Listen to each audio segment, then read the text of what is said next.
হয়, প্ৰথমে বিহু ওলগ জনাইছোঁ আপোনালৈ আৰু লগতে দৰ্শকসকললৈ। আৰু এই মুহূৰ্তত মই লখিমপুৰৰ কাকৈ ৰাজগড়ত উপস্থিত আছোঁ। অৰুণাচল সীমান্তৰ এখন গাঁও। ইয়াত লখিমপুৰ কেন্দ্ৰীয় ৰঙালী বিহু সন্মিলনৰ ফালৰ পৰা ৰাজহুৱাভাৱে তেওঁলোকে গৰু বিহু উদযাপন কৰিছে। ইয়াৰ আগতে আমি কদম কছাৰী গাঁৱৰ পৰা যি ঐতিহ্য আৰু আমাৰ পৰম্পৰা ৰক্ষা কৰি গৰু বিহু উদযাপন হয় তাৰ কিছু আভাস দিবলৈ যত্ন কৰিছিলোঁ। এয়া কাকৈ ৰাজগড়, কাকৈ নদী। ইতিমধ্যে গৰু গা ধোৱা পৰ্ব শেষ হৈছে আৰু তাৰ পাছত তেওঁলোকে এনেধৰণে ইজনে সিজনৰ গালৈ গৰু চাট দলিয়াই প্ৰত্যেকে আনন্দ ফূৰ্তি কৰা পৰিলক্ষিত হৈছে। আৰু একে সময়তে আমি দেখিবলৈ পাইছোঁ উলাহতে এখন বিহু কৰা পৰিলক্ষিত হৈছে। আৰু সেই বিহু মাজলৈ আমি লৈ যাম। ইয়াৰ পৰিৱেশটো দেখুৱাইছোঁ। আজি বিভিন্নজনক সম্বৰ্ধনা দিয়া হ'ব ইয়াত কেন্দ্ৰীয় ৰঙালী বিহু সন্মিলনৰ ফালৰ পৰা আৰু গাঁৱৰ যিসকল জীয়ৰী বোৱাৰী আছে তেওঁলোকো ইয়ালৈ আহিছে। পৰম্পৰা ঐতিহ্য আমাক লাগিবই, গতিকে বিহু আমাৰ পৰম্পৰা আছে। আপোনালোকে কেনেধৰণে গোটেইখিনি উপস্থাপন ভাস্কৰ্য সংঘ লখিমপুৰ কেন্দ্ৰীয় ৰঙালী বিহু সন্মিলনে 5 বছৰ ধৰি গৰু বিহু অনুষ্ঠান আয়োজিত কৰি আহিছে। অসমীয়া সংস্কৃতিৰ প্ৰায় লুপ্ত হৈ পৰা গৰু বিহু সংস্কৃতি আমি এই গৰু বিহুৰ জৰিয়তেই সমগ্ৰ অসমবাসীলৈ আগবঢ়াইছোঁ।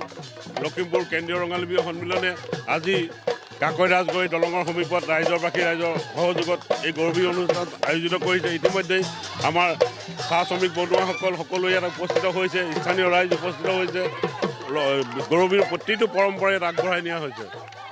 আমি বিহু মাজলৈ লৈ গৈছোঁ। ইতিমধ্যে বিহু চলি আছে। এয়া দেখুৱাইছোঁ বিহুখন খুব সুন্দৰভাৱে তেওঁলোকে বিহু কৰি আছে।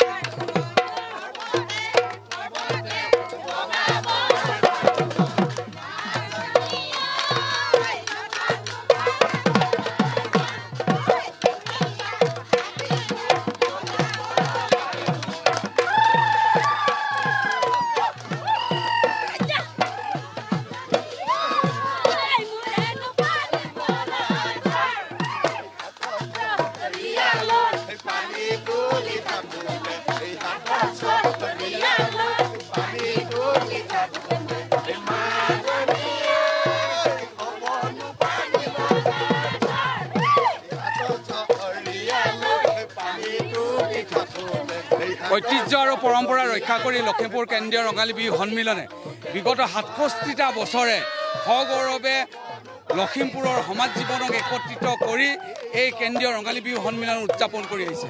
বিগত 10টা বছৰে আমি লখিমপুৰ কেন্দ্ৰীয় ৰঙালী বিহু সন্মিলনে লখিমপুৰৰ বিভিন্ন স্থানলৈ গৈ এই গৰু বিহু উদযাপন কৰি হেৰাই যাব ধৰা আমাৰ কৃষ্টি সংস্কৃতি, হেৰাই যাব ধৰা যি গৰু বিহুৰ পৰম্পৰা, এই পৰম্পৰাক বৰ্তাই ৰাখিবৰ কাৰণে আমাৰ এই প্ৰয়াস আৰু প্ৰচেষ্টা। এপাকি নাম গাব লাগে।